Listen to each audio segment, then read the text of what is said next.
All right, so my name's Kent. I'm a live product specialist with Waves. This is our LV1 mixer, which is our live sound mixer. It's a software mixer, and it's based on Waves SoundGrid technology. SoundGrid has been around for several years now, and it's our protocol for doing audio networking and DSP with very low latency over standard Ethernet hardware. So what that means is we have modular systems based on SoundGrid. LV1 extends that to the live market.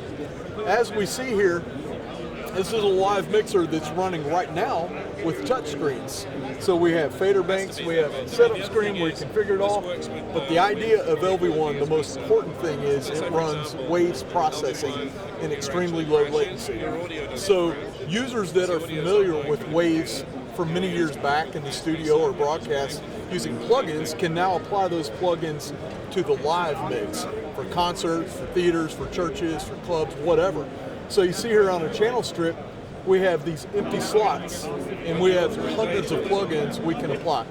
If an artist says, you know, I love using, for instance, a certain reverb, H reverb is popular in the studio, we can now come to the live concert event and have exactly that same plugin inserted on their vocal in the live environment. Not only do we have the same processor, but we can actually move presets between the studio and the live sound environment. So we could actually have the same exact settings. That's huge. For drums and instruments, sometimes in the studio, engineers will spend hours or weeks dialing in a compressor or an equalizer or a reverb or a whatever Waves plugin. Now we could literally carry that setting on a little USB thumb drive, come to the live LV1 mixer, plug it in, and we already have those settings ready to go. So this is a big deal.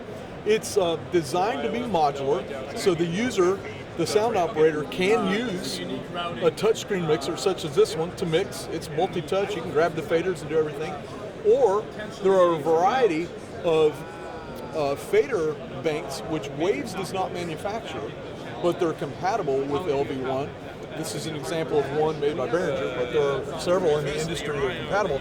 So for the engineers like myself that have been doing this for 30 years, I'm very old school, you might say. I'm tactile. I want a few faders that I can actually touch, and that's what we have here, an example of one.